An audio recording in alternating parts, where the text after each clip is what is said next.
चीनी ने मिठाई से मिठास छीन ली और अब आंखों में प्याज आंसू ला रहा है। त्योहारों के मौसम में रसोई का पूरा हिस्सा बिगड़ता दिख रहा है। 30 रुपए किलो वाला प्याज 60 से 70 रुपए पहुंच गया और चीनी भी कई जगह 70 तो कई जगह 75 रुपए किलो बिक रही है। तो सवाल है, क्या त्योहारों से पहले महंगाई का डबल अटैक शुरू हो गया है? मैं हूं पूजा मल्होत्रा और आप देख रहे हैं आज तक डिजिटल। सबसे पहले बात प्याज की। बात दिल्ली, एनसीआर, नासिक से लेकर चेन्नई तक प्याज के दामों में तेजी की और उससे बड़े प्रभाव की। पहले कीमत 30 से 35 रुपए किलो थी और अब कई बाजारों में 60 से 75 रुपए किलो तक प्याज की कीमत पहुंच गई है। उपभोक्ता मामलों के विभाग के मुताबिक देश में औसत रिटेल कीमत करीब 42 रुपए किलो है, जो एक महीने पहले के मुकाबले 20% ज्यादा है। सबसे बड़ा झटका नासिक में देखने को मिला, जहां एक महीने में कीमतों में 70% से ज्यादा बढ़ोतरी दर्ज की गई। किसानों का कहना है कि बारिश और मंडियों में सप्लाई प्रभावित होने से कीमतों पर असर पड़ा है, लेकिन खेत से मिलने वाली कीमत और शहर में बिकने वाली कीमत के बीच अब भी बड़ा अंतर है। सरकार प्याज की कीमत को कंट्रोल करने के लिए कांदा एक्सप्रेस चला रही है। ये सरकारी बफर स्टॉक लेकर चलती है।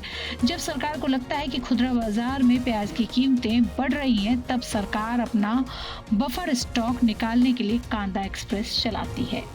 इस बार कांदा एक्सप्रेस सिर्फ नॉर्थ के लिए नहीं बल्कि चेन्नई, कोच्चि, गुवाहाटी के लिए भी चलेगी, क्योंकि वहां भी प्याज की कीमतें आसमान छू रही हैं।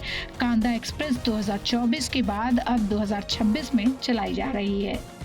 बात चीनी की तो कुछ ही दिनों में कई जगह चीनी 70 से 75 रुपए किलो तक पहुंच गई। विपक्ष का आरोप है कि गन्ने का बड़ा हिस्सा इथेनॉल बनाने की वजह से प्रभावित हुआ है, लेकिन केंद्र सरकार इस दावे को खारिज कर रही है। केंद्रीय मंत्री प्रहलाद जोशी का कहना है कि देश में चीनी की कोई कमी नहीं है। उनके मुताबिक कीमतें बढ़ने की दो बड़ी वजह हैं। गन्ने में रेड रॉट बीमारी और अल नीनो की वजह से उत्पादन पर पड़ा असर।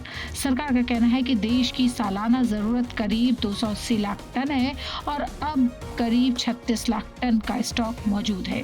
सरकार ने त्योहारों से पहले दो बड़े कदम उठाए हैं। 10 लाख टन कच्ची चीनी के ड्यूटी फ्री आयात को मंजूरी दी है और जिन शहरों में प्याज महंगा हुआ है, वहां बफर स्टॉक से प्याज बाजार में उतारने की तैयारी हो रही है।